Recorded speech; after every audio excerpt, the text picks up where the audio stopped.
everyone and welcome back to AustinPlus Commentary, where today we are finally doing a review on the Wonder Man show, the newest show to hit Disney Plus and Marvel Television, diverting itself from the multiversal movies by bridging some superhero-like powers with also street-level sort of vibes.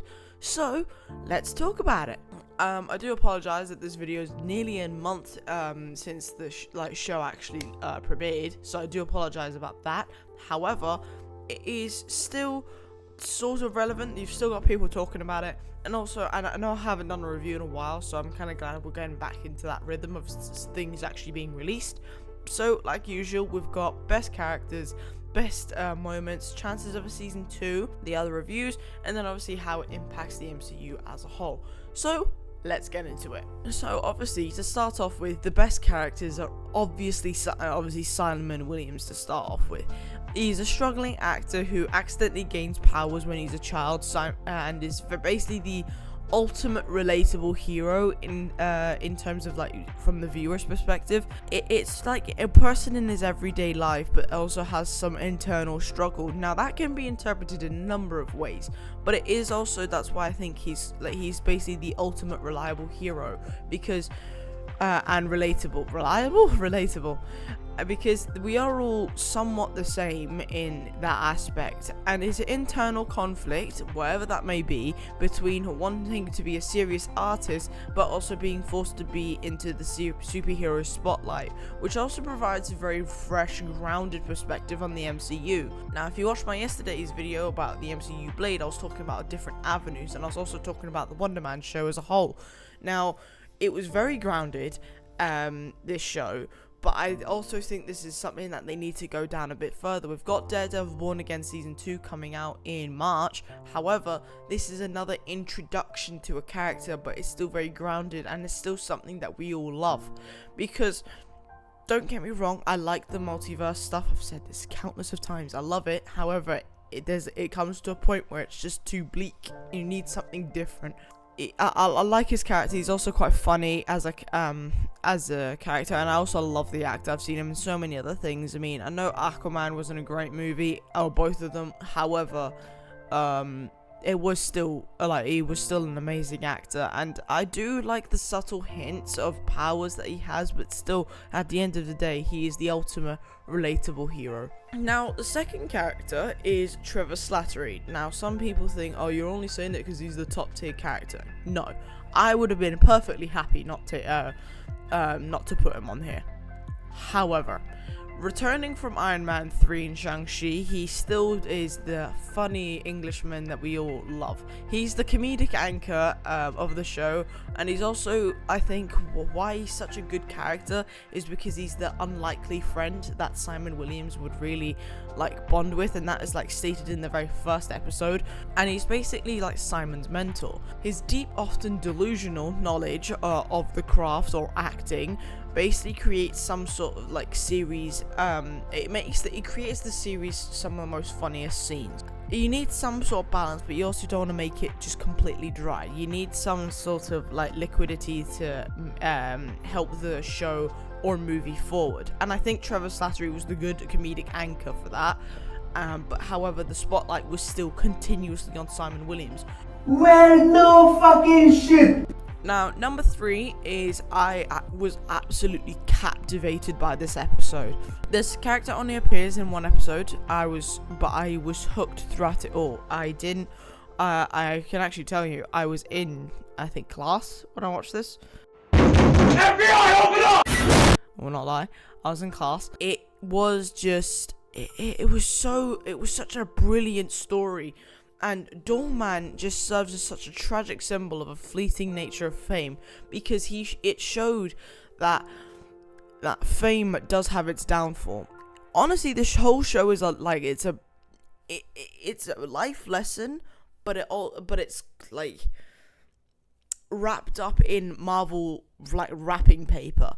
He starts off as a bouncer who briefly becomes a Hollywood sensation due to his powers. His ability to turn into a teleportation portal leads to the Doorman clause being added into the Sokovia Accords, I think.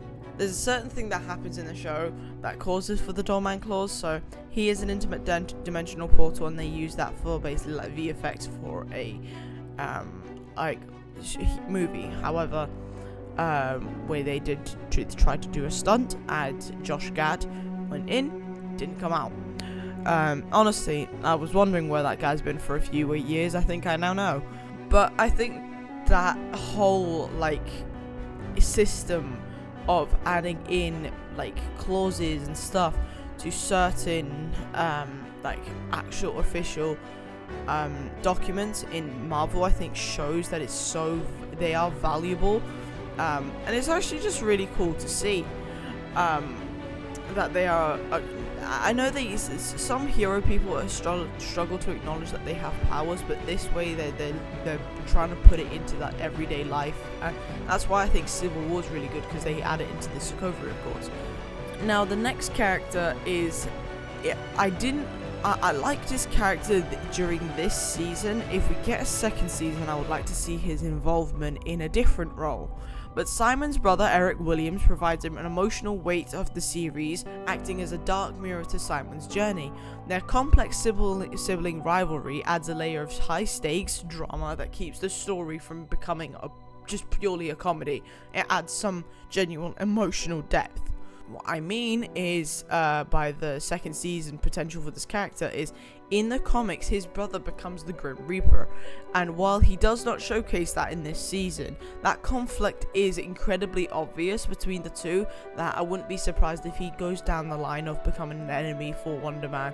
It is very obvious, and I think they've set that up perfectly, and if they don't do a season 2, I'll be very surprised. But if they do, that should be the main conflict of the show. It would be absolutely banging. Now, on to best moments. I only have 4, and one of them's pretty subtle. However, all of them I do believe are involved with superpowers in some way, shape or form. But first off is, as I said earlier, the Doorman episode. It was entirely shot in black and white, and this standalone chapter really tells a story of Damar Davis, a content bouncer whose life is basically ruined by a sudden fame and then an on-set disaster with Josh Gad. Now, I like how in one scene, Josh Gad is singing the Frozen song. However, it is ruined because there's obviously I think swearing in it. So that's a childhood gone. But it brilliantly establishes the Doorman clause, as I talked about earlier, the legal backbone of the series that bans superpowered actors from Hollywood. Now, in the first episode, when he went to go and audition for the Wonder Man movie, this is Simon, by the way, he is asked, you need to sign this waiver saying you do not have superpowers, obviously, well knowing that he had superpowers. That is because of the Doorman clause, and Damar Davis is a reference in the 3rd episode at the very end, and then we get this episode. Honestly, the structure of this show was phenomenal. I don't think I can give the director enough credit. I'm so glad he's doing Spider-Man 4. He did Shang-Chi. Now, granted, the trailers for Wonder Man weren't that great, but I actually think that this show is so well structured, and just honestly, round of applause. Numero dos, the birthday party power surge. Now, if you don't know what I mean, obviously there's an image on the screen, but during his mother's birthday celebration, Simon's simmering tension with his brother Eric boils over a lot, shall we say, causing him to lose control and accidentally crush a kitchen island with his ionic energy. Episode 3, absolutely amazing. It is a pivotal, grounded moment that it basically forces Simon to confront that his dangerous secret that he's been hiding for his family. Basically struggles with his it shows that he's struggling with his own identity, because they know. I genuinely couldn't figure out if the family knew that he had powers or not, but the thing that Eric kept on dwelling on was the fact that how did you set a fire when you you knew how to use the stove and all that, and I don't think he understood that accidents can happen. It's very common. I think that conflict was also a pure indicator that Eric is not done, and I think he still has some sort of grudges against Simon, but also that show of ionic energy to the likes of Trevor is also pretty important. So yeah. There is also the iconic suit reveal in the series finale, where Simon finally steps onto the film set wearing the classic black sleeveless suit with the bold red W and his signature reddish sunglasses. Now this reveal is actually visually stunning, and it really does pay off, and it blends the Hollywood stuntman aesthetics with the comic book accuracy that we all love by symbolizing Simon's ultimate acceptance of his dual nature as an actor and a hero. Now, obviously, as the actual character, he probably doesn't think that. He thinks it's just probably a prop. However, it's still he still looks great as the with the W, and I hope he takes that from the set and then uses ionic powers and goes bang. I know he didn't do that in the part that I'm about to speak up into. I think he really should have make his mark, make the W mark. Now, the very final scene of this show, I actually spoke about with a friend, because we both actually watched this basically at the same time. But Simon sacrifices his hard-won movie stardom. At the end of the show, we obviously see a preview of what his movie was like, and he uses that movie stardom to save his friend, using his powers to rip the bars off of Trevor's cell and blast through the roof of the DODC facility. As the pair fly away, the moment cements their bond and signals that Simon's transition from the fame-hungry actor to the selfless hero is fully complete, and it's lovely to see. Now, that's that all over with. Now let's talk about the chances of a season 2. While a second season hasn't officially been greenlit, the chances are promising given the show's Marvel Spotlight branding. The cliffhanger ending with Simon and Trevor on the run from damage control clearly leaves the door open for a new chapter of their road trip adventures.